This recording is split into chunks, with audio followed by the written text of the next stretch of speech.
Have a special podcast today. We have on deck Mr. Kevin Collins.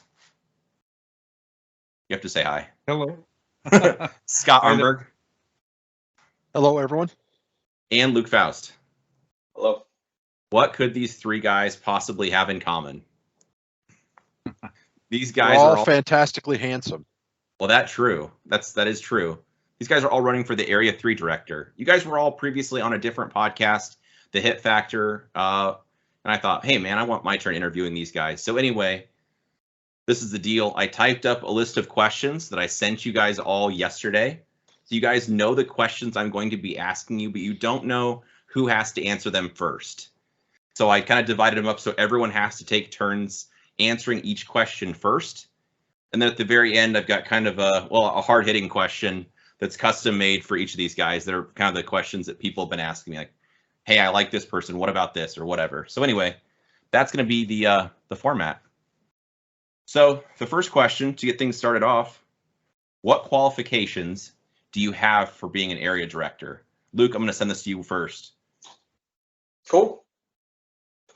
So the first aspect, which is one that I covered on my website and have spoke to before, is a set of personality traits which are uniquely suited for fixing the organization's current problems, which is a unwavering moral compass with the aggression, tenacity, and willingness for confrontation in order to solve the problems that the org has right now. Further, what I've talked about a little bit, but the humility to recognize that I don't know everything. One person cannot have all the perspectives, understandings, experience to make all the right decisions. And this humility is fundamental in being willing and able to truly listen to the members.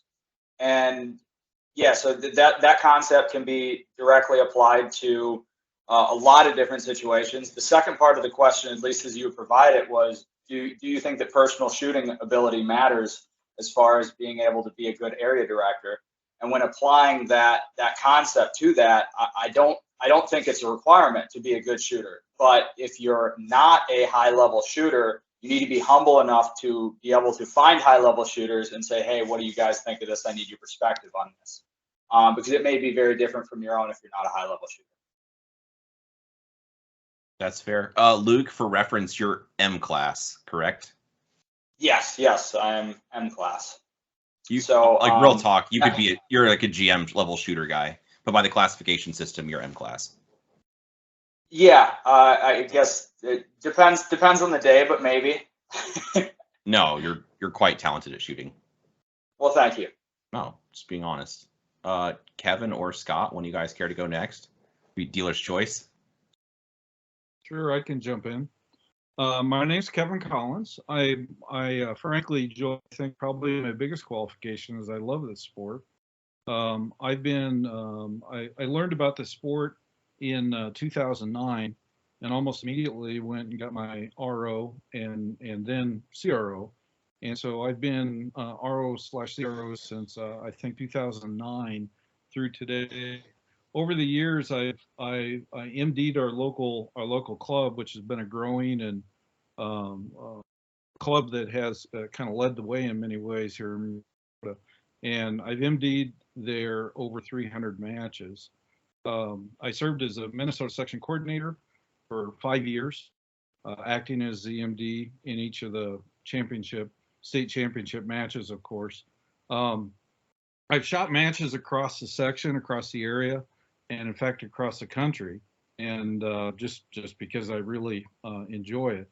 I'm currently, of course, the interim Area 3 director, so that gives me some experience with what's going on. I think what really makes a good area director is experience in seeing a lot of different matches and seeing the techniques that are used, the practices and styles that go into the courses of fire, and how matches run. And I think I've tried to leverage that experience and bring anything that we have learned on the road at different matches and try to bring it back to our own club and implement it. So I think all of those things together make me well qualified.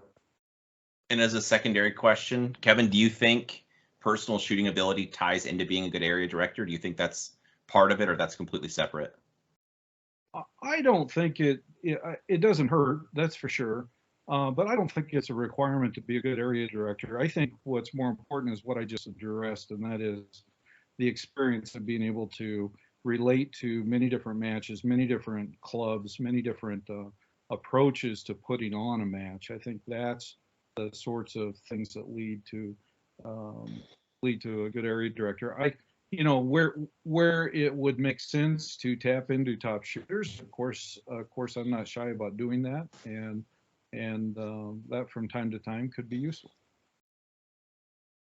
Makes sense. Scott, same question to you, sir. Sure. What are the qualifications for a good area director? Or what qualifications do you have for being a good area director? Sure. So I have experience running matches. I've been an RO for 17 years. I've got my CRO, range master. I helped form clubs from the little clubs across Iowa when my term as section coordinator, all the way to my home club, which has I think probably the biggest mission count probably in the Midwest. We run about 40 USPSA matches a year in addition to the level 2. And beyond that, I've been on several nonprofit boards. The longest tenure I've been on the board of my local range for 15 years, taking it from a handful, say 100 members to over 800. Significant debt to debt-free with a war chest built up ready to buy more land and undergo our third major expansion. So I bring that proven track record of membership growth, fiscal responsibility, and continued viability. I like that. Do you feel personal shooting ability ties into being a good area director? I think it helps, but I wouldn't say it's a requirement. You've got to have some. Everyone gets fulfillment from different things, and I think as your career in shooting progresses, it has to change. Initially, as you initially enter the sport and drive to get better, as you can see, I have more gray hair than not. Some of my physical ability has been left behind. And now more of my enjoyment, or as much as my enjoyment, is I get out of watching other people enjoy the fruits of my labor, whether it be as a staff member, a competitor, or a spectator. I like it. Kevin, you're up to bat first on the next question. You were all asked to describe the current culture of USPSA for your bios. Knowing what you think of the current culture, how do you think you can change the culture to make it a more welcoming environment for new and current shooters? Okay. First of all, I would say relative to the current culture, most of the people that I meet and in the various matches I attend are simply interested in shooting and enjoying the sport. What I'm concerned about, and it's nothing new to USPSA, but it's an ongoing problem, is we continue to fight an aging problem, right? Our sport is highly dependent on volunteers who are willing to jump in and help lead matches, help set up as a course. One of the bane of many clubs, trying to make sure that they can have the resources necessary to both set up and run and so on. That's all volunteer help. It tends to, in my experience, lean on the more gray. How'd you put it, Scott? The more gray hairs, gray-haired people, because they've got maybe the time and the ability to spend the time necessary to do those sorts of things. And this is a constant. It's an aging demographic, I guess. Let me put it that way. And so I think it's really important to promote new members into this into the sport and get them engaged early. And of those, there's only, in my experience, a portion of them that are going to be willing to put forth the time and effort to do some of this volunteer work. I think we need to do a better job of recruiting members. We've had a program at my home club here in Minnesota we call it New Shooter Orientation. It's not just a class, but we put on a New Shooters Only League, for example. I think this is something that could grow. Other clubs could benefit from this type of an experience. We have a pretty good retention rate from people coming out. They don't feel the peer pressure, and they can, shoot and learn. We kind of put them through a structured set of league weeks where they learn new props one at a time, kind of in a structured way, building one on another. And we've had a pretty good retention rate there. I'd like to see us also change the way we do our RO certification with some of these new folks and make it easier for them to get in and certify. Maybe there's a way to have them not necessarily pay for it as much as people have to do today, but pay us back in terms of volunteering at the local level. I think that's where it all starts. So that's my answer. I like it. Luke or Scott, you guys want to take a crack at that?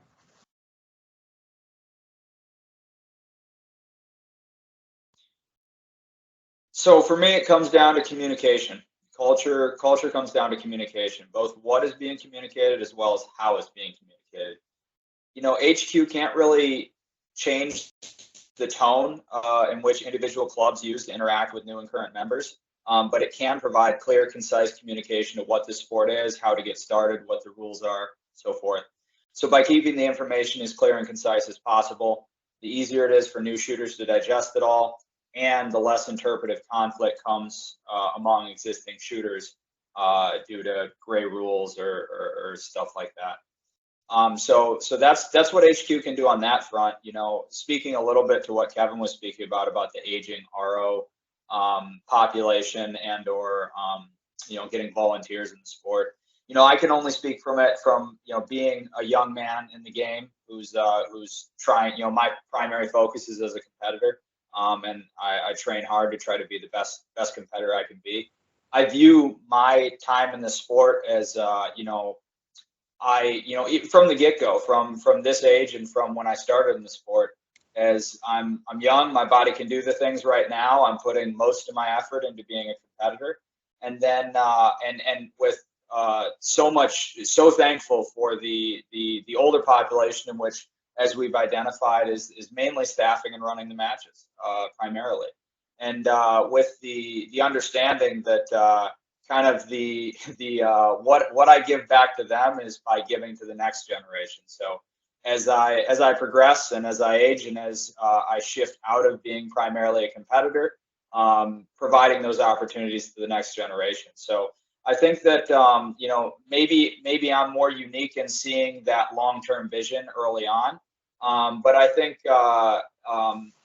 the matches are primarily. I think that's the natural flow of things, and I think that that's not necessarily a bad thing. I think that that's the way it's always going to be, and maybe the way it should be. To you, Scott. Scott, you've had plenty of time to collect your thoughts, sir. Sure. So USPSA has really, from a member standpoint, has very few products, so to speak, right? They have the rule set, they have the classification system, and then they have the scores. And if we can do those three things right, what's beyond the HQ's control is the match experience. That's up to the staff on site. We can, as a org, we can help with that. We can offer training. We can, have a clear, concise, stable rule set, and deliver the scores in a well thought out, timely manner, which the partnership with Practice Score has done that. If we can stay true to those things, I think the org will thrive. As far as expectations for the org to drive club membership, I don't know that that's realistic. The org only has so many dollars. Sure, if you wanted the org to do more and you're willing to pony up more of your match fee, then sure, but I would hazard to guess that I feel the same as a match director that everyone else does. Give me a clear rules, give me a way to deliver the results and the scores, and then leave me alone. Let me run the match the way I see, as long as it complies. The clear rule set is really the core. As a USPSA competitor, I know that I should be able to travel to a match in California, Maine, Florida, Texas, and as long as it's a USPSA match, I know what to expect. Will they have different flavors? Sure. But should the rules be consistent? Absolutely. So if the org can deliver those things, the product will change depending on who your customer is. If you change yourself to a vendor, it's something different.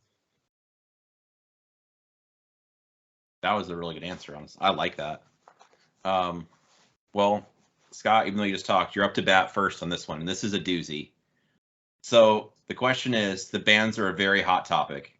Yep. What behavior do you feel warrants a ban or suspension? Then as a secondary question to talk about afterwards, what guidelines do you think should be established to ensure bans are made objectively and not subjective to a board member's feelings towards a particular member? So the bans are a hot topic. Keep in mind that we all only know one side of it, right? The org has been very quiet, and I've heard a lot of different speculations on why they haven't commented. My biggest problem with the bans is it has been pretty clear that the people who have been banned have never gotten clear communication on what they did wrong. How am I going to change my behavior if I don't know what I did wrong? I think if you are in a workplace, if you're in a social setting, heck, if you're just interacting with your peers, we've all had to have those hard conversations, right? As a club president or a club leader, I've had to pull that person aside and say, hey, now you've DQ'd 3 times for safety. If there be a 4th, you're going to need to take a break. I gave them a clear idea of what they did wrong and how can they correct that behavior. So whether or not the people should be banned, I don't have enough information. I only see what's on social media. It's one side of the story. But what I do see, and I have no reason to not believe it, that no true information has been provided to these people so they know what not to do again. So what behavior do you feel warrants a ban or suspension? So a ban or suspension. So in my time on the board of our range, we have banned, I believe it's 5 people. 2 of them left the range with more holes in their body than they came with. And the other 3, it was refusal to. The other 3 were things that probably should have been referred to law enforcement. Okay. Right. So threats. You don't have to get into detail. I understand what you're saying. Yeah. We live in America, right? We're free to be a jerk. That's if we have a constitution, that's rule number 1. Rule number 2 is guns to protect all the rest of them. So we have the freedom to be a jerk as long as that's it. Okay. Do you think there should be any guidelines established to ensure bans are made objectively and not subjective to a board member's feelings towards a particular member? Or do you feel, I don't need details, but I understand you've been in these situations. Right. Are they all one-offs? Or so do you think the current USPSA bylaws, the president can suspend someone and then it goes before board review. And so the way that should work is each board member should have the freedom to vote their conscience. And if 12 people agree, because that's really what should have happened, or it has happened, right? From what and it has happened. Right? I don't want to cast doubts on that. We've seen the minutes. The board has gone into session. The president suspended the people, sent them a letter, and then the board came together. I think the last set of bans, maybe that went a little out of order. Maybe they jumped straight ahead to the board review. But that's the way it's written now. And I understand the need. If you look back at the history of USPSA, there has been a couple times where members have been needed to be, not in recent times, but have been needed to be suspended, whether it was due to law enforcement interactions or health problems. And then that was subject to a full board review. And I think if that system works correctly and each board member feels that they have the freedom to vote their conscience, then no, I don't think there needs to be a change in that. But what has to go hand in hand with that is clear communication to that member with what did they do wrong, how did they correct their behavior, and what's the timeline. What if you did A, if you do this again, this is what will happen. Here's your cooling down period. Here's how you get back. I just don't think it's fair to someone to ban them and never tell them what they did wrong. Yeah. Spitting fire, sir. I got to talk how I feel. I'm not going to change if I get elected. I'm not going to change if I don't get elected. I am who I am. I'm too old to try to please everyone. I know it's impossible. I didn't think it was fire. I thought it was pretty moderate. All right, Luke, your turn. Spit fire. For me personally, only 3 things would result in a ban: physically harming another member, threatening to physically harm another member, or cheating. Outside of that, nope. As I've said before, all the members that were banned in the last year should be immediately fully reinstated. And the system needs fixed with bylaw changes. Three particular items. Section 413, add a requirement that a full list of all suspended or terminated members should be available to the membership, as well as a detailed description of the specific actions taken by that member that led to the suspension or termination. Section 10.2, updated to clearly state that member discipline is not a confidentiality issue and should not be part of executive session. And then Section 510, to add a requirement that requires the board meetings to be video recorded and available to the membership. I think if these safeguards were in place, the baseless suspensions of the last year would not have happened given the additional scrutiny that the board would have been under. Luke, I got to ask you follow-up questions. So as far as names and situations being public data available to the public, I'm not a lawyer by any means, but that makes me think there'd be like, if it wasn't proven, what before slander where something thought it happened but it didn't. What if it's some of Scott's situations? I honestly don't know, but if it's something where law enforcement possibly could have or should have got involved, isn't there a confidentiality to whether they're right or wrong, you like him or don't, where the member should know what they did, but it not be public information for everyone else to review or them get, hate mail, death threats, whatever. What are your thoughts on that? If it's important enough that the board's discussing it, they can discuss it in the open. If there's rumors or whatever happened got to the board, it's public at that point. And if the board's going to take any kind of action, it's public.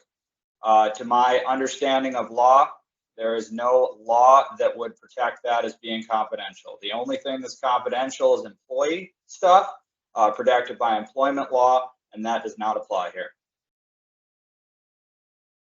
Okay. How's that for spicy or hot or whatever you said? Whew, that was definitely hot fire. Kevin, what's your answer for the same question? I can read it back to you if you have it in front of you. What are your thoughts? Yeah, so first of all, as a current board member, as you might guess, I'm going to be limited as to what I can say, but I'm going to give you my honest opinion as best I can given that limitation. I think bans ought to be a last resort, obviously. I'm not happy. None of the board, by the way, is happy with what's going on right now, as nobody in USPSA is. they ought to be a last resort. They ought to be focused, in my opinion, on safety, number one, cheating, number two, number three ought to be physical threats and or harassment, and then four is bringing discredit to the organization, trying to destroy the organization. Those are the four areas that I can see. I'm going to disagree with Luke. There is clearly confidentiality issues here that cannot be brought out in the open. But I also agree with what Scott said. I think the board needs to do a better job of making it clear to people that face suspensions and bans exactly what led to their suspension and ban. Now, the details of that, there's all sorts of personnel things that could be related to this, personal items as well. That stuff does not need to be out in the open for others to dispute and, Monday morning quarterback the situation. Unfortunately, this has all led to the view that criticism is a good reason for a ban. And I will tell you, in my view, nothing could be further from the truth. Criticism is actually absolutely fair game, and I think it's necessary for us to continue to grow and improve.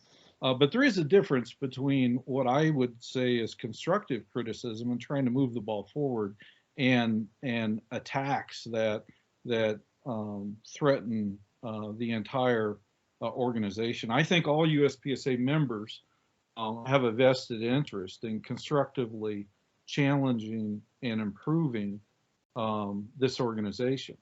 This is a constant thing and will always be true. But you got to stop short of things that could lead to destruction of the organization. I think this has been a difficult time, Joel. I'd like to see us get past this and providing the basics again and focused on that, as Scott articulated prior, right? The rule set and the various things that USPSA can provide.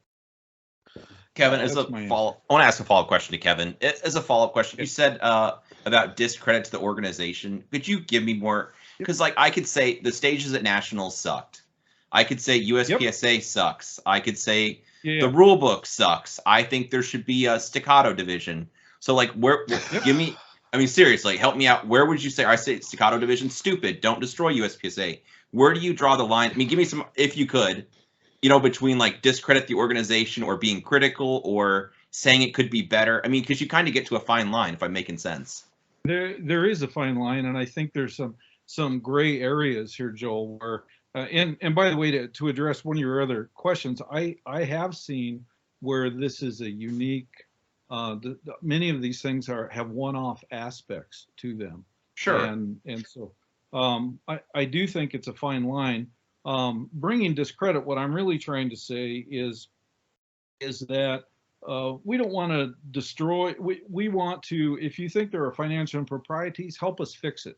Help get them addressed. Help us fix it. Don't go so far as some social media assertions I've seen of turning in the organization to the IRS or something. That's not going to do any of us any good. But if there are issues, we need to get them on the table and address. I don't know if that's clear enough or not. I understand what you're saying. I guess the counterpoint to that is, I mean, honestly, I'm not a spicy talker. I don't like confrontation. It's just not the way I'm wired. I do understand the viewpoint that if it falls on deaf ears, you have to keep escalating because you don't get a response if it's not, I say these stages suck and no one's listening to me. And I'm like, hey, I'm gonna go to the internet. These stages suck. And then it's I'm trying to get more people behind me. So I do understand where people could want to, grow more bandwidth or have, keep putting it on more platforms. That's why I just it's a pretty slippery slope. So you really, I don't know. You kind of get to the point what Scott said earlier. Anybody can be a jerk. I don't. Yeah. Because it's always somebody's opinion. We all have that right. That's for sure. Do you? Yeah. And then kind of the second question to that. Do you think there should be guidelines that should be established? Oh. Yeah. I'm sorry. I'm no. You're address that. I think there are.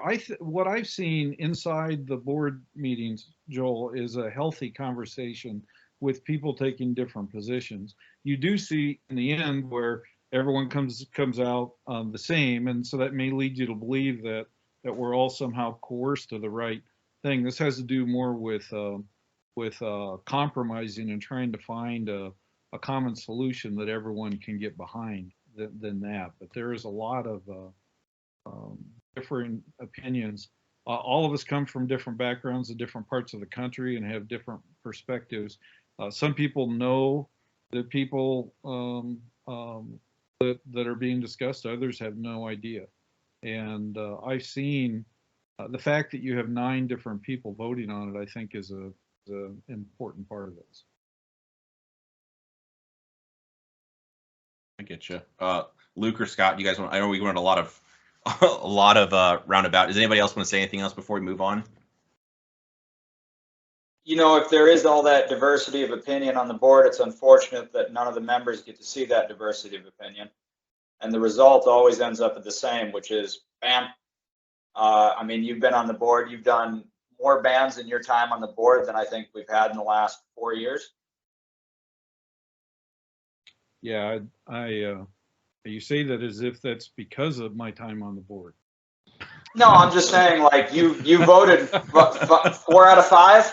4 out of 5. Yeah, you said, I landed right in the middle of a hailstorm, Luke. You know, so yes, that's all I've seen, and I frankly don't like it. I want to get past it. Like I said, we need to get back to providing a product and not focused on this. This is not good for any of us. The other thing that I know I'm curious about, and a lot of people are curious about, is, you know, and Scott talked about it in the beginning, you know, the one side is completely silent. And I feel like I have enough insider information that I understand both sides. But why does one side have to be completely silent? It's done. You banned them. Why can't you put out some kind of statement or report? I mean, Scott says to them, I say to everybody, to define what that behavior is so we know where you guys supposedly draw that line. Yeah, I'm not going to address that. I'm sorry, but the board has chosen to be silent here. Like I said, I would support us sharing more, especially with the person we're talking about, right? The person that's banned. I think they ought to know exactly what they did wrong. I don't think we've done a good job of doing that, and it's something I would like to see change going forward. But the board has chosen to be silent on much of this. I don't think there's very many people, if any, that understand both sides. Most of what's going around is one side situation. So I'll leave it at that. Scott, do you want to say anything before I move on to the next question? Yeah, I think the core of this is every time we ban or remove someone from our sport is lessened. Right, there are a finite number of people, and it's the punishment of last resort. But at the same time, what else is there? You know, with USPSA membership, I mean, it's not like you can strip a classification or you know, it's either you get to play or you don't. And the ban is the tactical nuke of punishments, but what else is there? Right, and at the same time, it has to be the punishment of last resort, because every person we exclude, we lessened the community. And that's one thing that unfortunately I see the shooting community do is, boy, we do a good job of beating ourselves up, whether it's at the club level with trap versus pistol or rifle versus trap, whatever. It seems like we do a good job of infighting. And ultimately we need to come back and remember, hey, we all have a lot of the same values, and it takes give and take to be successful in anything. Yeah. All right. A little bit less spicy question. Kevin, I'm going to put you up first on this one. What does transparency mean to you? And as a secondary question, when do you feel executive session is appropriate to use? So I would say, as an area director, I think you've got to be aware of what's going on across your organization so that you can, across the area, so that you can adequately represent those needs or those issues that the area is having to the broader organization, to the board, and share that data back. I think it means the area director's got to do a good job of listening to the section coordinators and the club leaders that make up the area and understanding that issue. I think it's important then to go back and represent those issues back to the board and take the position for the area. I think that once a decision is made, it's going the other way. It's communicating the other way and helping the area members understand why a decision was made the way it was. This is everything I'm talking about here is all about two-way communication. This involves, I think, has got to have some transparency so that members understand. Members aren't going to want to follow every last detail. That's what I think an area director is in place to do, is to represent them. However, they've got to make sure that they establish a relationship and are able to provide the data that demonstrates that they do have the integrity to manage the area. For example, the financial, I know you have a question later, Joel, that talks about finances, but I think financial transparency is an important part of this. Do you mean like, I'm sorry if I could cut you off, you mean like a profit and loss statement? Yeah. Is that what, like along those terms? Sure. Yeah, I would, what I was specifically thinking about was the area finances, for example. I think it's very important to be transparent about that so that the area can understand where that was made. You know, one of the specific cases of transparency that I thought was important that not everyone sees is where we're going to have next year's Area 3 match. I had a lot of people who wanted me to, quickly move the match for next year. And, I don't know which one of us will end up running it anyway, but so part of me wanted to minimize change. But there's a lot of factors. It's not just simply choosing a single site, and but there's a whole, who's the team that's going to put the setup on the ground? What kind of support do we have locally? How strong are the vendors? I explained this on my Facebook page, and I think a lot of people reached back to me after they read what was on the Area 3 page and appreciated that. To understand that, in my mind, that's being transparent with why the decision was made the way it was. You asked another. I don't think it's. Go ahead. No, I was going to ask just when do you feel executive session is appropriate to use? Yeah, so I do believe there's a purpose for executive session. I think it's where, if you've got personnel or personal issues that have to be discussed, where it's there is an expectation of confidentiality with respect to the personal situation a particular member might be in, an employee might be in, those are things that require executive session. I like to minimize what goes into executive session. If you look at a timetable of how much time we spend in the open board meeting versus executive session, it's, I don't know, on the order of 8-to-1 or 10-to-1 or something like that. We spend much more time in the open board discussion, and I think that's the right thing to have. Of course, with the ban discussions lately, that has driven more than I'd like to see in an executive session. But I think there is a real need for it. Every organization I've been part of, both throughout my career and in the case of even nonprofit organizations, we had times where the board had to discuss things just within the board. And I think there are times where that's required here too. Okay. Luke or Scott, you guys want to go next? I'll go next. Luke's gone second several times here. We'll give him a chance to be the last word. I think executive session needs to be restricted to employee things. I'm hopeful that with the appointed and the role of the executive director being filled, that all of those employee things can be moved off onto their shoulders and be handled outside of board meetings. You can create a committee or something like that and give that person guidance and then let them do their job. The board got together and they hired who they thought the best person was.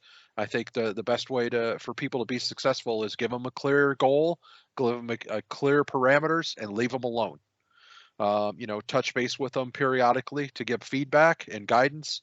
And if we can get all of the employee stuff out of the board meeting, then very few things I think would require executive session. Maybe some contract negotiations. When we're talking about nationals that you're negotiating multi-years in advance, and you don't necessarily want that to get out right away because it may affect your negotiating ability as an org. Beyond that, I think it is interesting that in the bylaws, board meetings are closed, and I think if we're going to look at bylaw updates, and that's another hot topic. That may be one that needs to be some revisiting. I think we have a lot of legacy things in the bylaws. The organization's been around for quite a long time and things have changed. It might be a time for another round of thought out updates that get the membership involved. That's another way to involve membership and grow that next generation is through the use of committees. One of the things that we've kind of pioneered at our home range is a committee may consist of a single board member and then several others just regular members, so that we get that involvement and build that ownership. The more ownership the membership has, the better volunteers and the better the organization will be.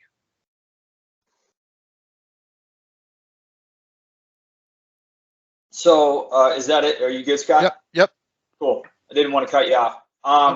So I'm going to start with the second part first, because that's the simple one. When do you feel, at least simple for me, when do you feel executive session is appropriate to use? When discussing employee issues that are legally protected by law to be confidential. There's nothing else. There's no laws against publicly discussing member discipline, budgets, contracts, etc. I don't see the strategic gain in contract negotiation to be worth the potential abuse that could happen by hiding anything except what is legally required. And even at that point, I think there's vessels to look at what was discussed in executive session, pass it through an employment lawyer that would redact what's needed, still publish the rest. What does transparency mean to you? That's a really broad question. Obviously, you just look at the definition of transparency. For me personally, it means being publicly willing to talk about any aspect of your doings. Transparency is not, I can tell you a bunch of things that it's not. It's not asking for feedback on rules and bylaw changes and never publishing what that feedback was. It's not banning members for criticizing decisions, even after you changed your behavior in accordance with their criticisms. I could keep going there, but transparency means being publicly willing to discuss pretty much any aspect of the organization. All right. Luke, the next question is to you.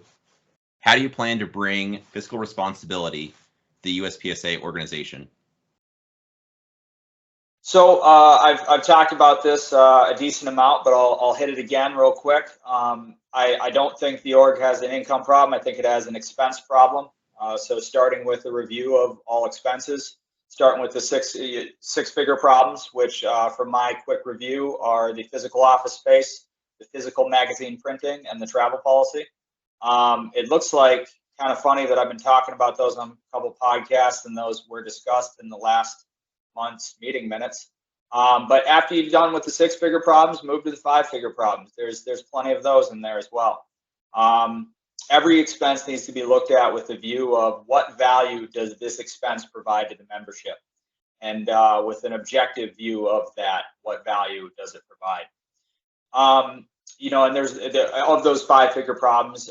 There's lots of things there, from asset safeguarding to cell phone bills that are so large. I don't understand how they're that large with the few employees that we have. Review of company policies, the travel policy, use of corporate assets, and then making sure all those policies are posted to the website so that there's enough transparency that the membership can hold both the employees and the board accountable.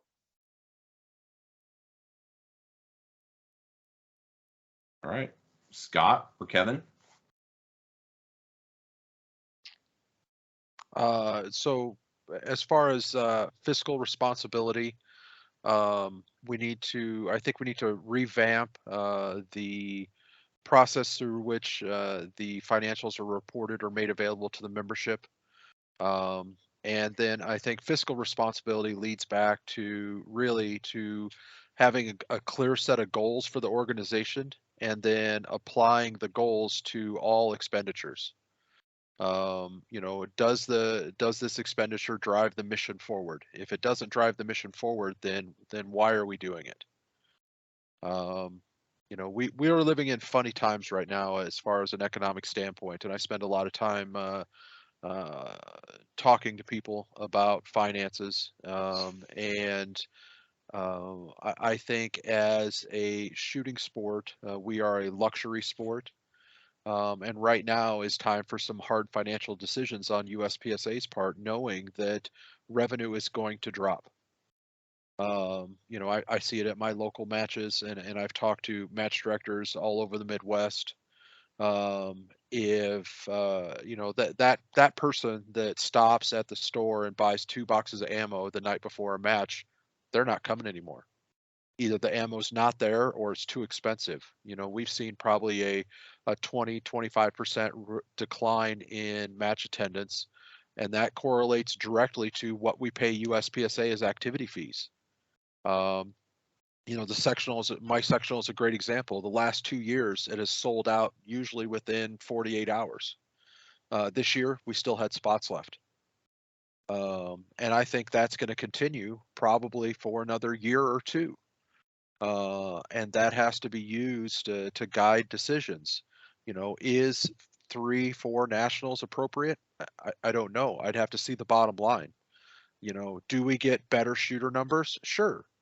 But I seem to remember a number of about 1,100 discrete shooters that attend nationals.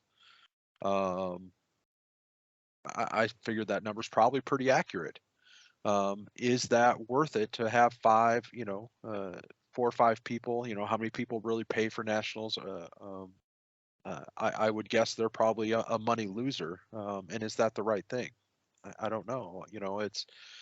We have to, again, decide what is our mission, right? Is nationals a big part of it? Is running multiple of them that important? Can money be saved by doing a single nationals and basically making the competitors pick a division, right? You pick a division, you train for it. Is that a better answer, right? Move nationals towards later in the year, and you pick your division, you compete, you train the entire year for it, and then you go, and that's your championship, that's your nationals. Right now we have multiple nationals spread throughout the year. Sure, that gives people the opportunity to attend multiple, and I'm planning on attending multiple nationals next year. But can we afford that expenditure year after year in the next few years? 2019 was a giant year for shooting in the org. 2020 was pretty good. And since then, it's going to go down, and I think it's going to continue to go down. So all spending has to be driven by the mission and the goals. Kevin, how about you, sir? Okay, Scott, I gotta agree with the comments you just made. I've seen the same thing. I've talked to a number of club leaders and shooters and match officer, match officials, all kinds of stuff around and have, it's not unusual for them to talk about a 20% drop in attendance at their matches. And as Scott put it, it's largely been the people who pick up, they hit Fleet Farm or wherever the night before and pick up some ammo and go shooting. And that's either become at first unavailable and now unaffordable.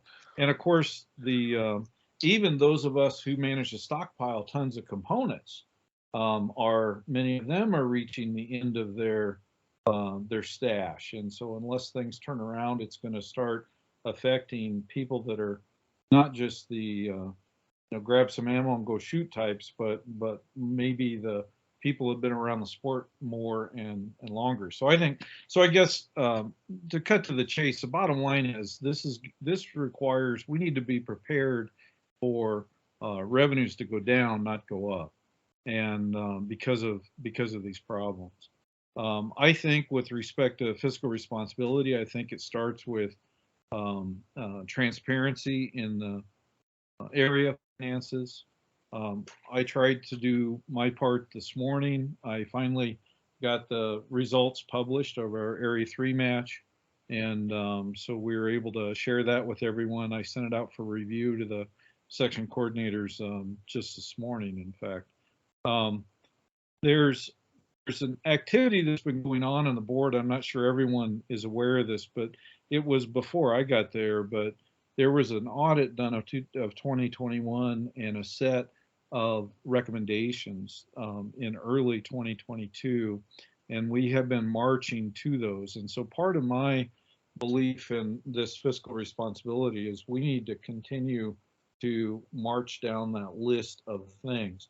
They included things like restructuring our financial statements so that they made more sense and were easier to understand for the membership.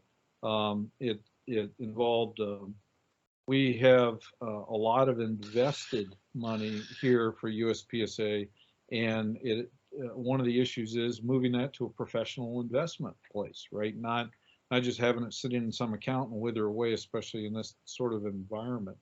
Our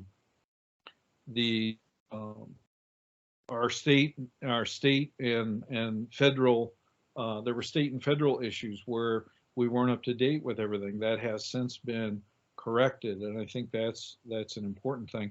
And Scott, you mentioned this too. I'd like to go back. I'd like to see a separate P&L for every nationals, and we haven't done that in the past. They're just, they're put on. We had, in my view, too many of them this year for sure.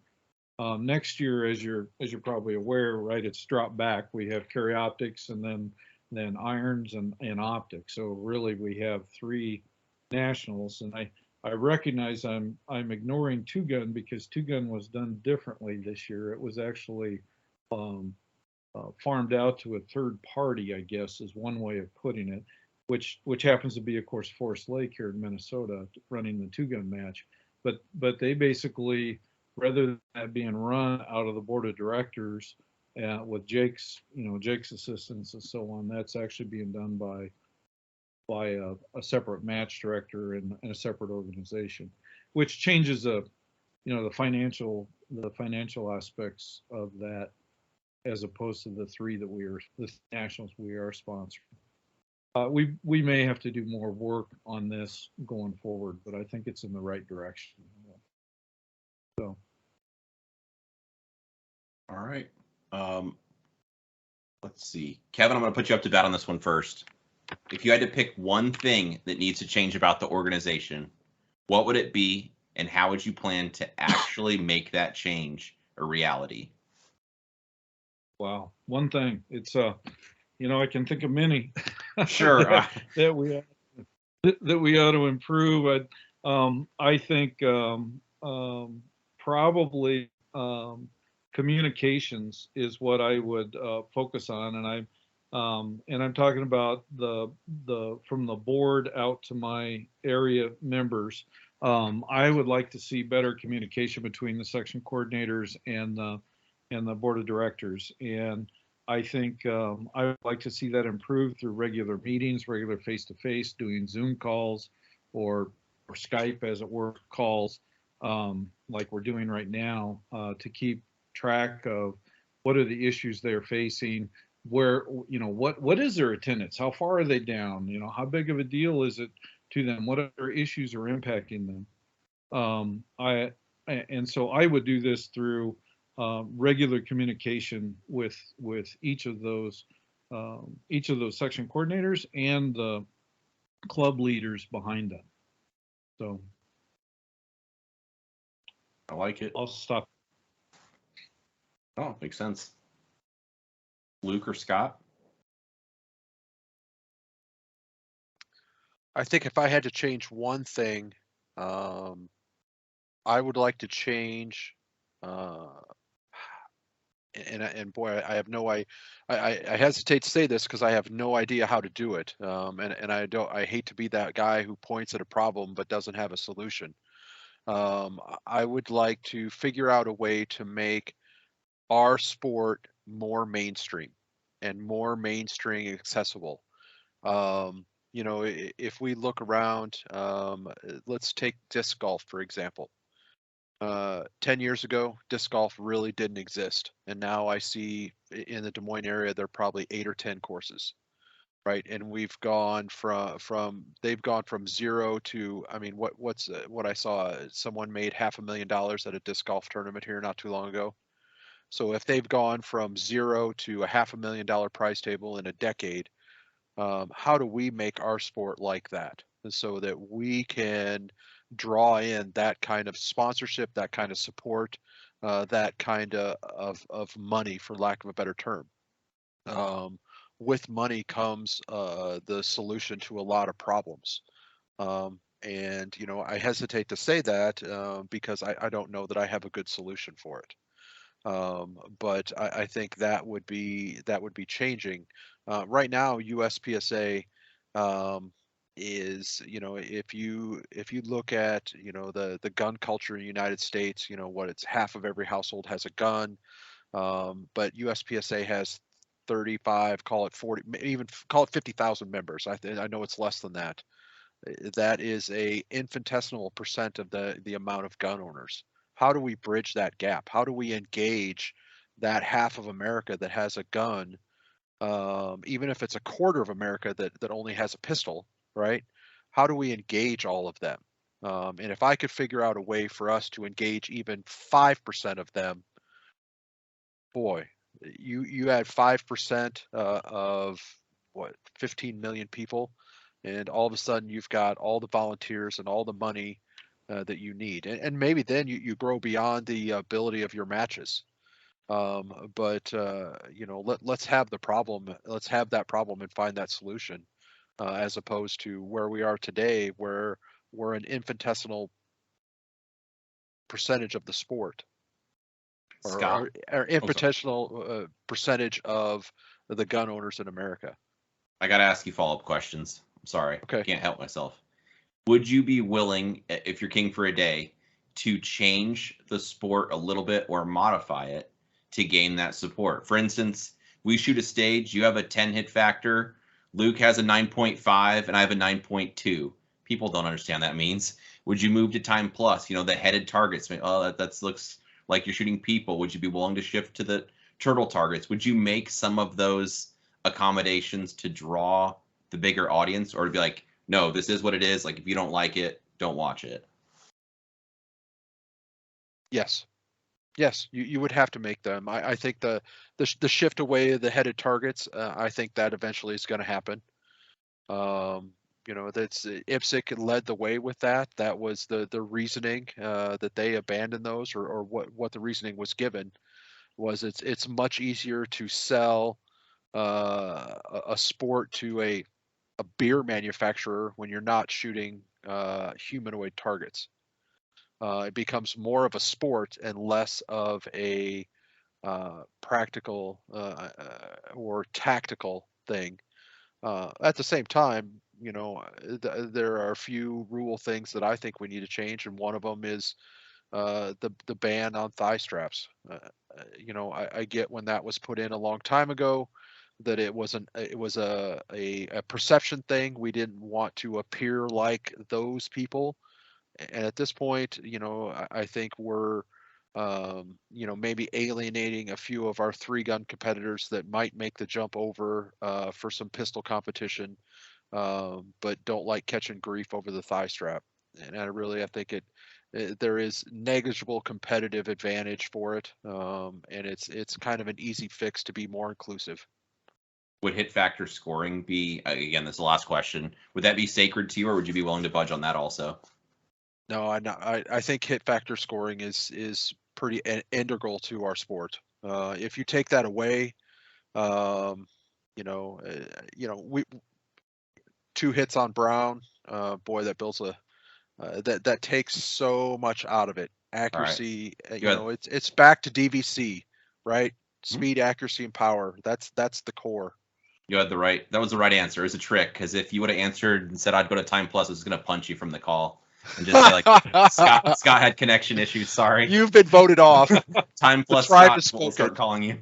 Gonna put out my torch. Tribe has spoken. Yes. Luke, you're still muted, sir.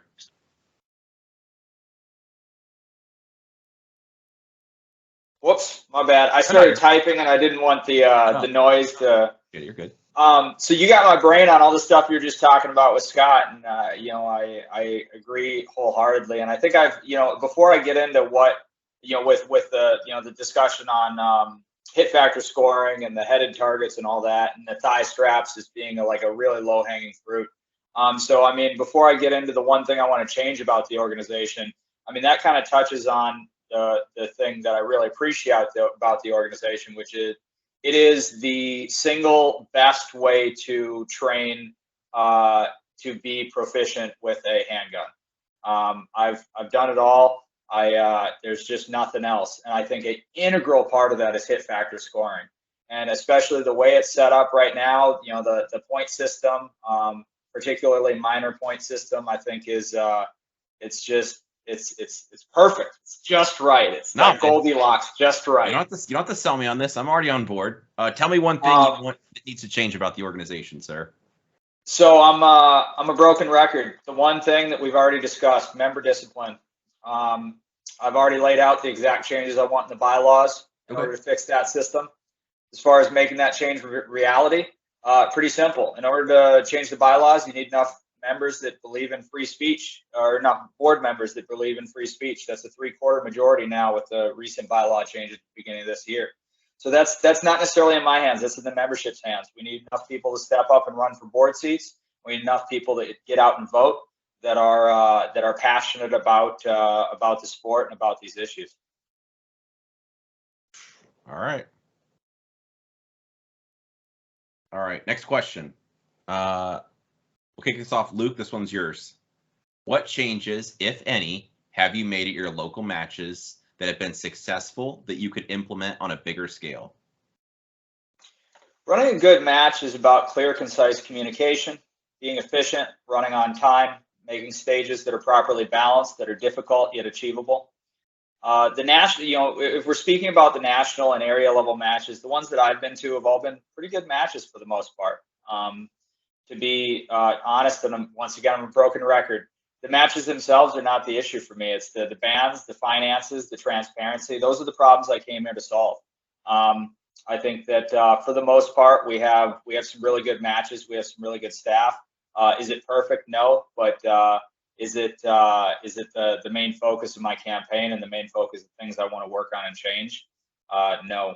And as far as stuff at local matches that I run, I really don't, I don't see anything that jumps out at me.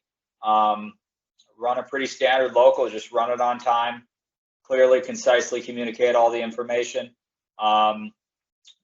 fair and all scoring things, setting up stages that are properly balanced, and avoid any kind of potential scoring questions or issues. And that's about it. But I see most of the majors that I go to got that pretty well figured out at this point. All right, Kevin or Scott? I guess the biggest thing that I've figured out on on how to make local matches successful, or what I've changed, is my ability to find the right person for a role and then leave them alone. Give them clear instructions, and not try to do everything myself. I you know, Kevin, I'm sure you can chime in here. You've been around the sport long enough to see match directors come and go as they get burned out. And I think that happens because they try to do too much. They try to do it all, and you can do that for a while, but then ultimately you get burned out. You just get tired of doing it. And that ability to network and find the right people for the right roles, plug them in, and let them be successful, and celebrate their success together. You know, if they're successful, we're successful. I like it. Okay, which takes it to me. I already spoke with what I think is one of the key things, Joel, and that was this new shooter orientation I talked about earlier. I think it's a big deal for us because it keeps our pipeline fresh and new people coming in the front door, and I think we could easily scale that to other other areas within the section, within the area, and so on. Other clubs within the section and area. We've we were we've implemented. We've been on kind of the leading edge of technology here. We were the first club to implement in Minnesota practice score. We're the first club to do online registration. The first club to do all cashless shooting, and even the way we've managed to keep our setup team, which is key to our success. The way we've managed to keep our setup team efficient, and therefore coming every week and allowing us the luxury to set up the number of courses of fire we do every week. The way we did that is we outfitted them with tooling. They've got various power tools that go around and do the things that are necessary to set up the club. This is maybe an aspect that many people wouldn't think of, but it's a key thing to getting stages on the ground and doing it efficiently and not burning out a setup team. So I think there's things there even that could scale. Many of the big matches have this down, but I think there's some good stuff there. I like that. Yes, new shooter. We've done those locally also. And that's honestly some of my closest friends got recruited that way. So I agree with you. Those are really valuable. The next question goes to Scott first. In regards to match staff, what plans, if any, do you have to revamp the RO program? What are your feelings about the current system for compensating ROs, and do you feel it's adequate? Well, I guess this is two very different questions. RO compensation comes down to individual match administration, and that it's up to the match director on how he builds that into his budget. When you're talking about the RO program, the national program, I think we have a pretty good RO program. I know I've heard some rumblings about the wanting to drive that to virtual, and I think there is just far too much lost in a virtual setting. You know, the RO program, the first level, the range officer program, that first level, I think it's critical to have that on-site instructor who actually has you run shooters and get that guidance. One of the things that I do at my local club, as we initiate and start to train people to be ROs, I will specifically squad with them, and I will give them feedback on the spot on what they're doing as an RO. This last sectional, you know, I knew who my staff was going to be. I knew what bays they were going to be on. I knew the teams. I spent time going around to each one, and those new people, I took time to say, hey, here, you're the second RO on this stage. This is what I want you to watch. This is what you should be looking for. This is where you want to go. And this is kind of what you should be doing. And these are things to watch out for. And I took the time to go around and do that all throughout the match, so that by the end of that, those 3 or 4 brand new ROs were no longer brand new ROs. They were confident, they enjoyed what they were doing, and I think we now have 4 more dedicated volunteers. We ended up with, I think, 30 ROs for our sectional. The more to a certain extent, the more the better, so that no one person gets killed.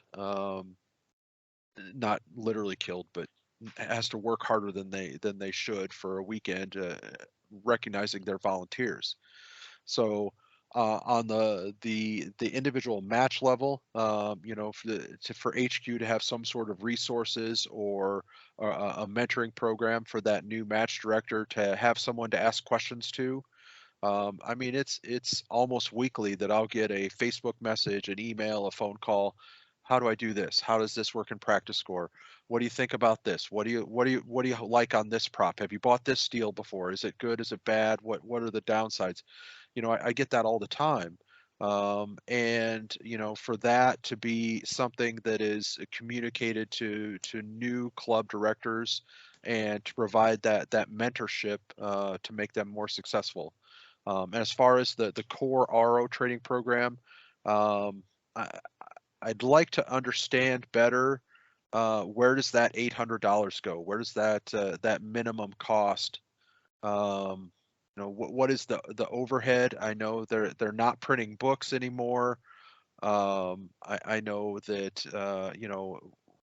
that the club is paying for the hotel room.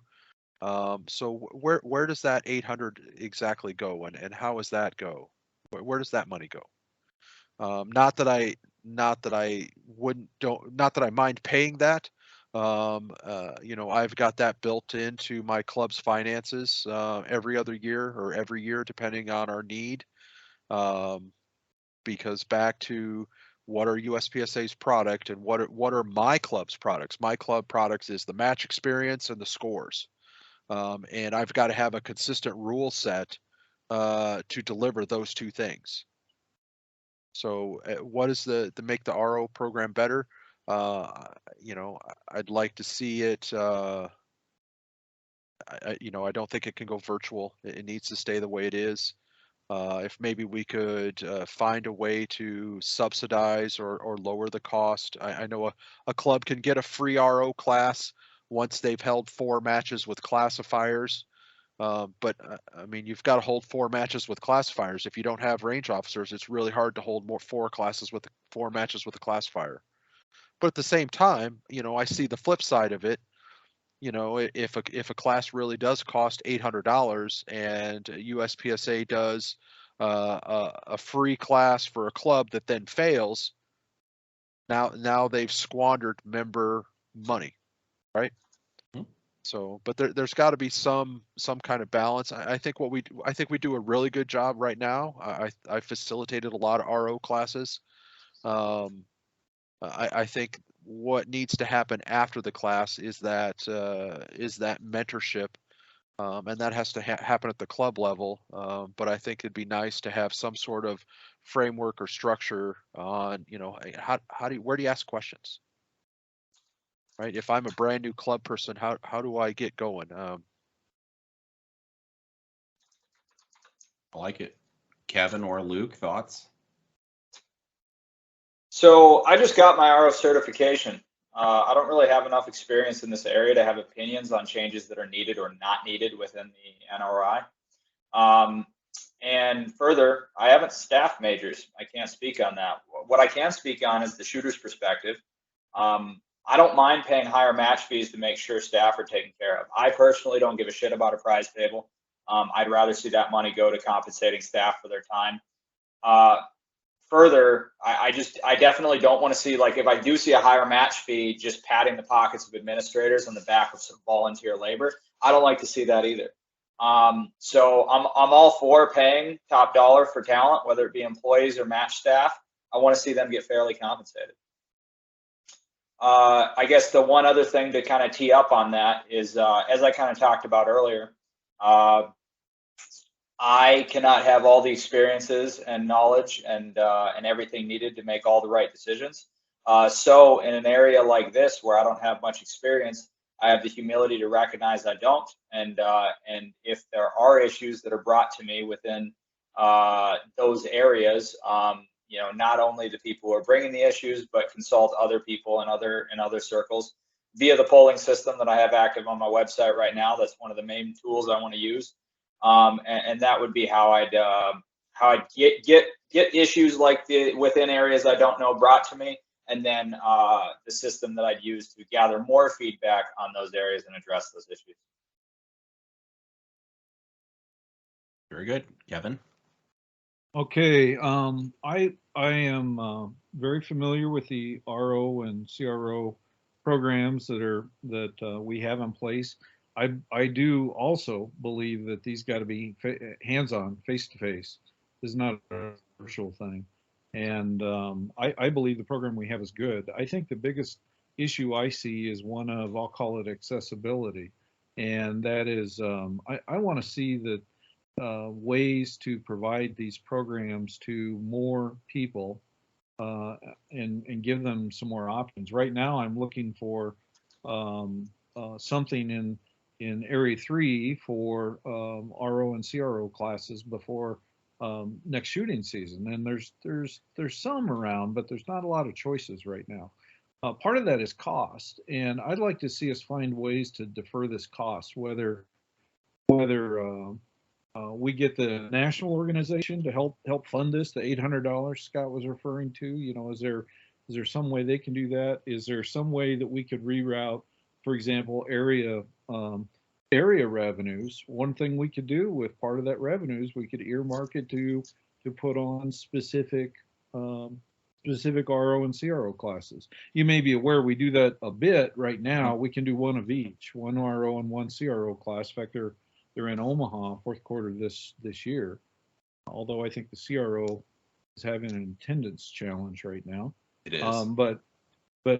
But nonetheless, those are the I would like to see us do more of that and make it more accessible to folks. I've got several new shooters in our club right now that would like to get an RO class, but I don't have enough to do the 22 or whatever in order to make the minimum. So I know that's changed a bit recently, but I think we got to go deeper and find better ways to make this more accessible. With respect to compensation, I've seen it done different ways at different matches. The match directors can kind of get creative with how they go about providing DMs or hotels and some combination of the two. I even read your question, Joel, to say compensation could be something a completely different approach, like a staff reset approach. And I'm open to things like that. What I don't want to see is I don't want to see it impact the cost and accessibility of the match to the bulk of our shooters. I don't want it to be. Let me be more clear. I don't want it to be so damned expensive because we got to pay for an entire staff to these targets for us and score for us and so on and so forth, that it makes it impossible for many of the shooters to attend. But I'm willing to try stuff like that to see what we can make work. No, it's fair enough. I agree. And minor topic, side talk, but you talk about like the RO class in Omaha. If one of your guys want to come to that, it's going to be a 5-hour drive each way. They're going to be at a hotel for several nights. Their whole weekend smoked. It's not the same as if you had it in Minneapolis and they could sleep in their own bed every night. And so I mean, it's a big commitment and a chunk of change. So I agree with what you're saying. It sucks sometimes. Yep. So next question, Kevin, I'm going to kick this one to you first. How do you feel about the rule set? What changes, if any, do you feel we need to make to equipment or division rules? How often do you think they should be made? And you don't have to go down the list. It's like, revolver needs to go, whatever. But I mean, you can take it wherever you want to. So I'm not a fan of I'll call it instability we've had in the division rules over the last few years, and where to the point where it got gimmicky, and we're adding, magnets to every division around and moving holster locations. I'm just not a big fan of that. I'm more of a traditionalist, I guess. But with that said, don't read me wrong. That isn't to say that I don't think we should follow the technology curve and make sure that we can accommodate new technologies. But I don't think we should do it on a manufacturer-driven basis. I don't want to see that happen at all. And yeah, manufacturing capabilities and what these manufacturers offer is of course a key part of it, but I don't think that should be reason alone. I think it really ought to be driven by the shooters and their interests. And I do think that we do owe some stability. I would like to slow down the division changes. I think they have slowed a bit compared to where they were, say, 2 years ago. It seemed like we were changing on a pretty rapid pace. Probably the biggest discussion, of course, is single action optic guns, right? Slide right optics, and of course that's something that the technology's there. I think there's a desire there. We got to figure out how to accommodate that, but we also got to quit adding more and more divisions to this game. And so I think there's got to be some compromises there.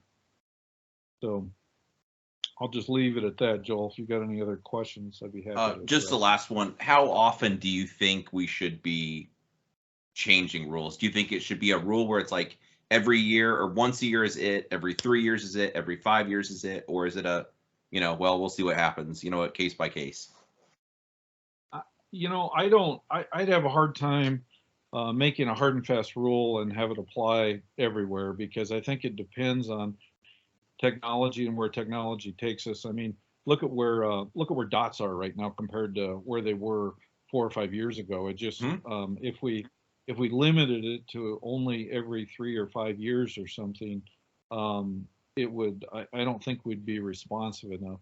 At the same time, you have a lot of competitors that are investing good money, their hard-earned money, into equipment. And if suddenly their mags are no longer acceptable in the given division and that sort of thing, that's a big problem. I don't know how to put one number on it. I think we need to be prudent and go slow when we need to, and adopt more quickly when we see a major industry transition happen, as we've seen with the dots in the last couple of years. A production gun, for example, today isn't what a production gun was 15 years ago. And and so obviously, and so this calls into question the 10 round limit, and can you have an optic or not? It calls it, a lot of those things into question. I think it's worthy of looking at trying to reset this to match today's technology that's on the shelves. Okay. Scott or Luke?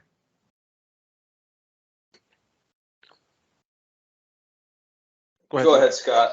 All right, I'll go. So, one, I think we have a very robust, well thought out rule set. I think that care needs to be made with changing it. When it comes down to divisions, I guess I'm going to turn this around and say, USPSA provides the rules and the framework. The match director has the discretion to allow or disallow divisions. So, I get maybe limited 10 or revolver or whatever has very low participation, but as long as a match director is clear with his expectations, it says, hey, come to my match, shoot a revolver, pay the match fee, great. If you are the only one, you're not getting any recognition, right? Have a good time. We're going to be inclusive. Shoot what you want. But if you are one of one or one of five or one of six, you know what? We're not going to recognize that division. You pay the fee like everyone else, but that's it. And I do think Kevin hit the nail on the head. We need to be responsive to changes in the industry. I mean, Carry Optics is a great example of that. who would have thought, 3 years ago, 4 years or whatever, when that was a tentative, a provisional division, to think that now it is the biggest division.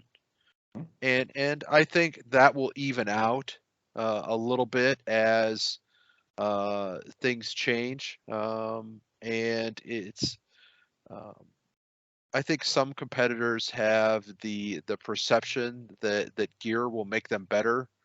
I think we can all point to Nils and say, hey, he shot a plastic gun and won 3 nationals. The same plastic gun, he won 3 nationals. It's the Indian, not the arrow. But you know what? I like guns, and I like to buy them, and I like to try different stuff and shoot different divisions. So why should we eliminate that? The competition will go. I'm sure there are some of us that look at a match and say, "Oh, well, there's no one good shooting limited 10, so I can go and get an easy win." And then there's some of us that look at a match and say, "Oh, well, there's like 5 people shooting production, and 4 of them aren't really a challenge for me, and the other one,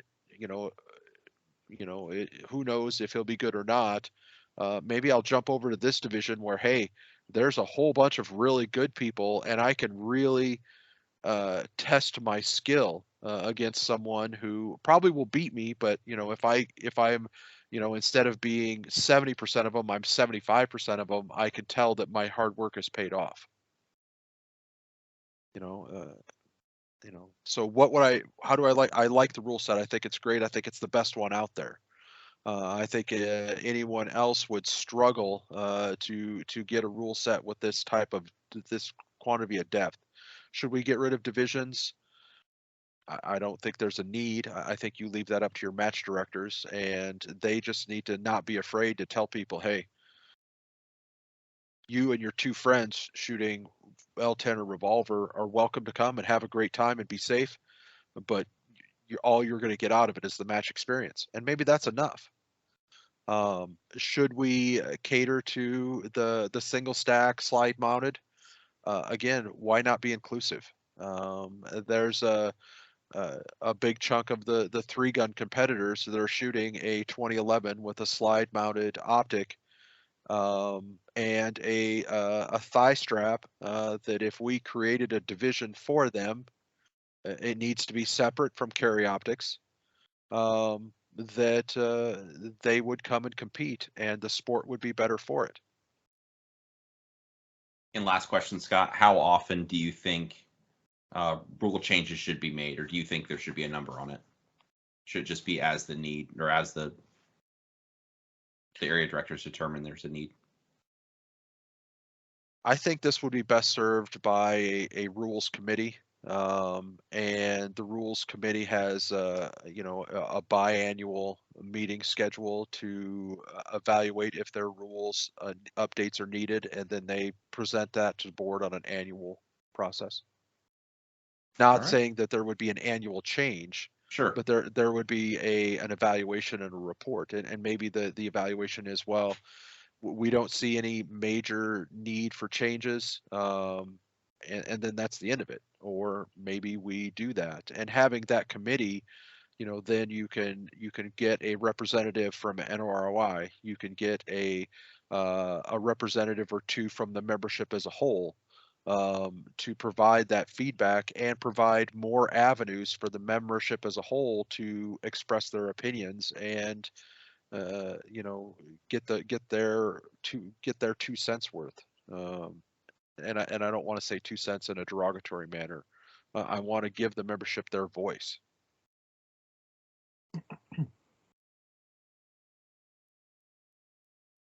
So, how do I feel about the rule set? Just tell me what the rules are. I'll play by them. The competition rules are not why I'm running. I think they're a pretty good rule set. I think they have good bones, good base. There's lots of things that I would tweak, but nothing that's huge thing that I'm gonna fight and die for. As far as what changes, if any, do we need to make? I intend to transparently poll the membership prior to every board meeting, giving the membership an opportunity to have a voice in the topics being discussed, decisions being made, such as rule changes. The system that I'm proposing and developing is honestly most ideal for rule changes and proposals. As the sport changes and grows, what the members are going to want is going to change, and the best way to know what the members want and not have the bias of just talking to the people around you in your circle, in your direct geographical region, is to poll the membership as a whole. I know they did some polling before the last sets of rules changes or bylaw changes, but those just went into the darkness, and we never actually saw what the results of that polling looked like. Last question, how often do I feel that they should be made? So there's a balance here. I think the annual review is a good thing to kind of say, hey, annually, we're going to make sure we look at this at least annually. On the flip side, I shot IDPA semi-seriously for a while before getting into USPSA, and they did this thing where they said, we're not going to change the rules for 4 years. And then they left the rule set as it was and issued like a match administrator guide, which was basically just an addendum to the rules. And then they issued another guide, which was basically just an addendum to the rules. So as soon as you say, we're not going to make any changes whatsoever, you potentially lock yourself in where something comes up where a clarification is needed, and it's clear that a clarification is needed, but you've handcuffed yourself to not be able to make that change. So yearly review, but no handcuffs preventing the board from making changes as needed. All right. All right, this is the last question. Well, before you guys get the hard-hitting question just for each of you, I'll kick this to Scott first. Why do you or don't you feel it's important for the area director to be the match director at the area match?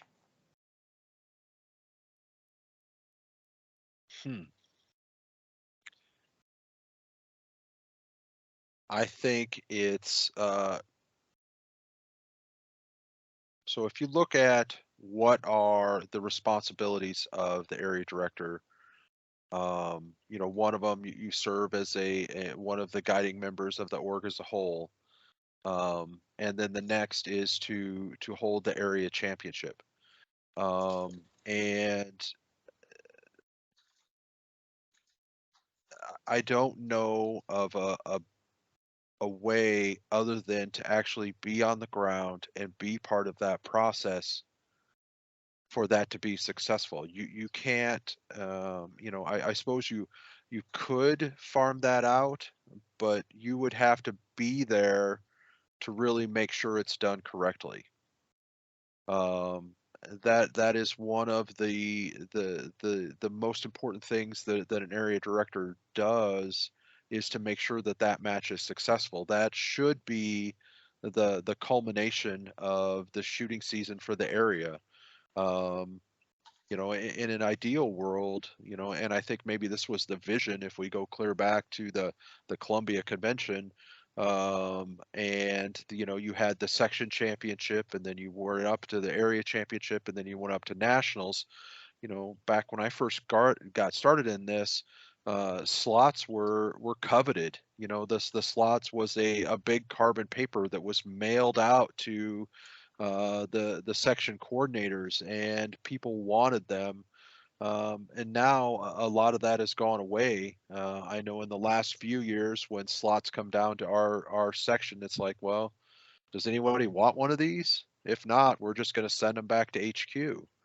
And I think that has taken some of the luster away from it. And I think, you know, maybe I'm old fashioned, but for me to make sure something's done right, I can't be afraid to get down and do the work. And I'm not going to ask any of my staff members or anyone else in my area to do something that I'm not willing to do. You know, you have to lead from the front. You can't throw it out there and hope that someone else does a good job. That's not leadership. All right. So Kevin? yes, I Sorry, think it. Yeah. So yes, in summary, I think it's critical that the area director either be the match director or co-match director, and that's the only way I know for the match to be a success. I think you done, Scott? Yeah, I'm done. Thank you. Yep, I'm going to jump in, but it's going to sound a lot like what Scott just said. I think one of the most important responsibilities of an area director is to run that championship match. And yes, it does state that they can be that MD can be delegated out, and some areas do. But in my mind, I don't believe there's a better way to get feedback from the people and to interact with the people and to develop the sort of relationship you want across the area without being there during the setup, during running the match, and just doing all that interaction. I believe that it's the best and maybe the only way to get direct feedback from the team and in your most important responsibility to the area for the year. So I think it's critical. I think. Luke, what do you say, sir? Nope. I don't think it's critical. I don't think it's required or necessary. I think the same concept that I applied earlier to being a high level shooter applies here, where it's great if you have that skill set yourself, or not even that skill set, but that desire, either way, skill set or desire to do that. But if you don't, you got to be humble enough to find some high level match directors to be able to do it and be able to support them as needed. So yeah, I think it's not important. It's an asset, but it's not an absolute requirement. I think I really put more value in the board of director position. Sitting on that board is much more important to me than the Area 3 match or whatever respective area and how smoothly that goes. His voting power, his or her voting power on the board is what I see as their primary and most important function. All right. I had a third question, or well, not a third, but another question for you guys, asking how you plan to grow Area 3 and bring new shooters. But you guys, all in your own way, had already brought that up and addressed that. I know we're running long on time, so I'm going to skip straight to the blind questions for each of you that you guys have no ideas about to happen. The order I had them, well, the order that they show up on my screen is just the order I'll read them. So Luke, yours is first. Your campaign seems to be based on creating surveys to poll the members. How do you plan to handle decision making in board meetings if you don't have the ability to have members think for you in the moment? So I have no issues with being decisive and making a decision in the moment. It's something I do in every job and every role I have.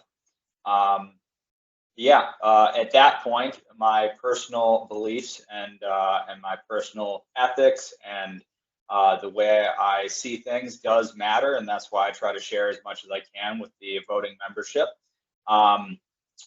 But like I said, it's important to me to not think that I know everything and try to poll the members whenever possible. But when not possible, I have my ethics, I have my code, I've conveyed that, and I'll ride with it in the decisions I make and follow it to a T. Okay, this is good. I'm glad you said this because I probably haven't listed everything, but I know you've talked a lot about your like survey process or your ability to be open to feedback. So this was very curious about how this would roll if you didn't have. I guess that makes sense. Yeah, I mean, and anybody, obviously, there's, it's hard to know someone who you don't know. But anyone who's interacted with me, who's been to any of my matches, where I've had to make either a RM or an MD call on the spot. I've had to decide something about a stage or so forth. Or anyone who's been in the houses that I run at a lot of national and area matches, and in the process of deciding for that house or making snap decisions on the spot, or interacted with me in any kind of professional environment for federal, knows that my ability to lead and be decisive and make decisions is not an issue.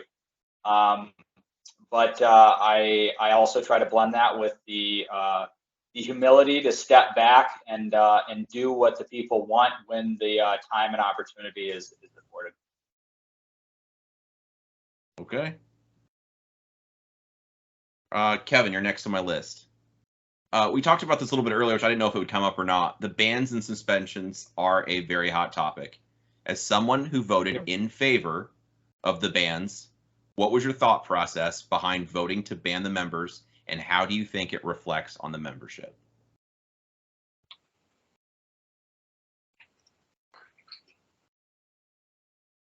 I think the bans is certainly a hot topic.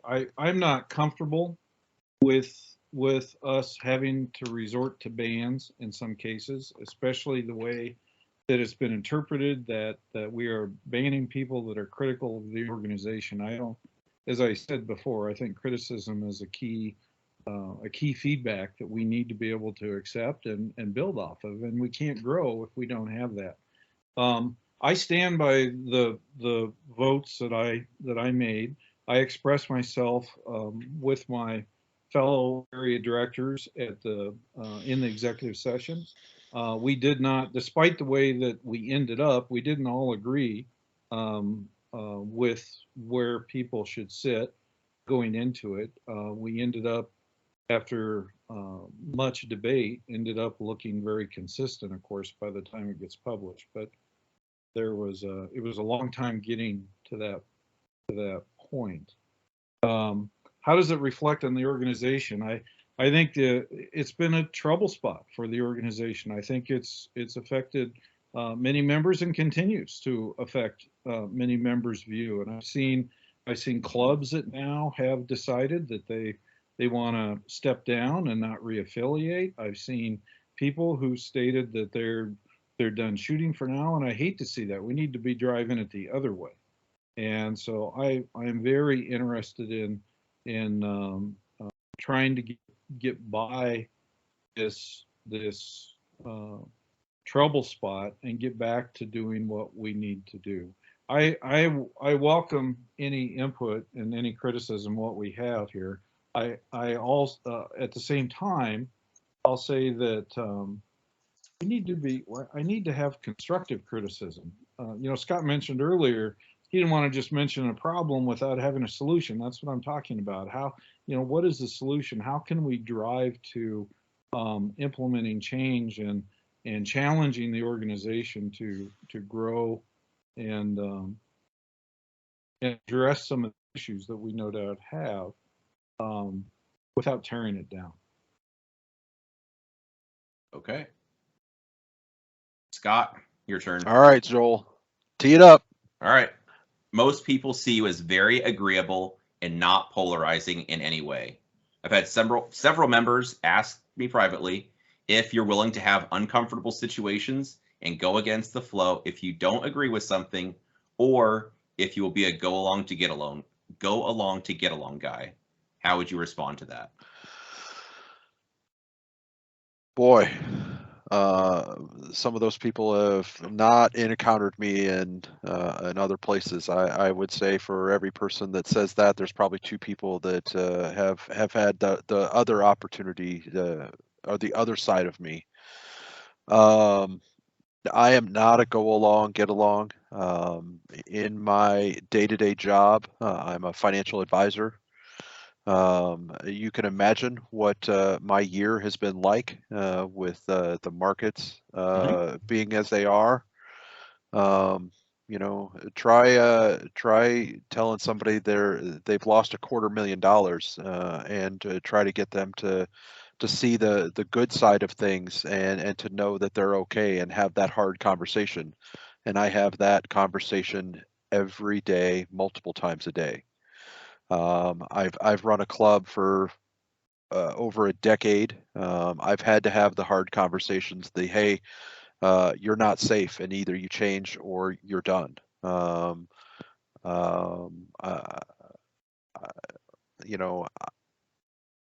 I've been on nonprofit boards that involved a complete election process to change the board over through a multi-year process to drive the organization forward. I've been in that 4-hour-long meeting that involved hours of yelling back and forth to get the point across. I'm not afraid of confrontation. I just know and have learned that being the bull in the china shop, while it is appropriate occasionally, more often than not, it alienates more people than problems it solves. And so, no, I'm not afraid of the hard conversations. I have them all the time. I've got teen kids. There's a hard conversation every 10 minutes. At the same time, I think I can deliver constructive feedback and have that hard conversation in a way that doesn't alienate the other side of the party. I always try to put myself in the other person's shoes and try to see where they're coming from and what are their goals and how do we get both of us, if possible, what we want. All right. Do you guys want to say any closing comments? If not, I think this was good. I'm sorry I've like talked your ear off for an hour and 46 minutes. I think this was good. Do you have any way you'd prefer to be contacted? Or, I mean, if you guys want to have closing comments, you're welcome to, or closing comments, you're welcome to. Otherwise, would you want to be contacted a specific way if someone had more questions to ask you that I haven't asked you? I'm open to anything. My email is out there. It's I'm on Facebook. I'm on Instagram. If they reach out to you, Joel, feel free to share my email or phone number. I get, like I said, I get calls and all the time as I try to serve as a mentor and facilitator for our clubs. I've done lots of different things. Group buys on targets. I just got asked to be RM for another match here in our area that I still haven't told my wife about. She's probably behind there listening, and I'm going to be in trouble. But so it sounds like I'm going to be pretty busy this year between Cornhusker, my match, Area 3, and maybe one in South Dakota here. It sounds like. We'll nice. see. Yeah. Cool. So contact information for me. What's that? Yeah. Yep. Just however you like. All right, cool. Yep. Faust 9057 on all social media platforms. Faust9057@gmail.com on email, and then my website, which is faust.systems/area3, and that has all my campaign information. It has example poll on how I'd like to run that system. It has example template for Area 3 bid for giving anyone in the area an opportunity to host the Area 3 match. Has a lot of stuff on there. So check out the website and contact me through any means you prefer if needed. Yeah, I looked at that template, Luke. That was pretty interesting. What would happen if no one filled it out? Yeah, that would be interesting, huh? So obviously, if there's no one who is interested in running the Area 3 match, then that responsibility falls on me. I am the match director, and I will run it as I see fit. So that is a real possibility. Yeah. I hope. Go ahead. I've run quite a few matches and level 2s and worked out level 3s, and I guess the only feedback I would have is I would never fill that form out. Okay, and that's good feedback to have. I mean, we had discussed very early on that you were interested in running that match regardless of who won. Right. So right. I'd run the match, but man, that's well, I think I've seen mortgage applications that were less comprehensive. So I tried to put everything in there. If there's information that a match director says, nope, I'm not going to fill this portion out, I'm willing to put incomplete, forms, and that's a template. If a match director said, screw your template, I got my own, here it is, I'm good with that too. The system as proposed, every document that I receive, whether on my template or not, whether complete or not, would go into PDF format, be posted in a poll for the members to vote on during the time period listed, and then we go from there. It is a cool system. It would be different. That's for sure. Yeah, no, it's a cool system. I could tell you've really thought it out and put a lot of work into it. Thank you. So Joel, my contact is area3@uspsa.org. I too am on Facebook and Instagram. Anyone can reach out there. If someone reaches out to you directly, feel free to route them to me. No doubt, share my information as required. Might have. I want to say thank you for the thoughtful questions you put up for us here tonight. I think it was a good conversation. And yeah, it was long, but I think it was good for all of us. So yeah, a good discussion. No, I appreciate you guys all taking the time, and obviously some of these questions are uncomfortable questions, but it's stuff people want to know. So yep. Awesome. It was a great way to pass the time so that now I can turn on the election results and see where we're at and watch that for the next couple hours. Oh baby. Instead of watching it cook the whole time. Yes, yep. That's very true. Hopefully everyone that's an Iowa resident turned the ballot over and voted for the Freedom Amendment. We've worked a long time to get that on the ballot. Iowa's one of the few states that doesn't have the right to keep and bear arms on its constitution. I remember reading that. Yes. Yep. So that's on the ballot this time, and polls say it's it'll pretty well. Yeah. Go ahead. Yeah, polls said it should pass, but I'll believe it when I see it. Unfortunately, I didn't win the lotto, so the $1 billion is going to someone in California who will lose, 75% of it to taxes. But I would take 75% of $1 billion. I think I would probably make a pretty good donation to USPSA if I won that. Just think of all the primers I could buy. No, screw that. I wouldn't reload. I would just buy pallets of ammo. Yeah, you just buy ammo. Oh yeah, I was already thinking wrong. All right. Well, anyway, time to call it. But thank you guys so much again for your time. Yep. Thank you. Yes, appreciate it.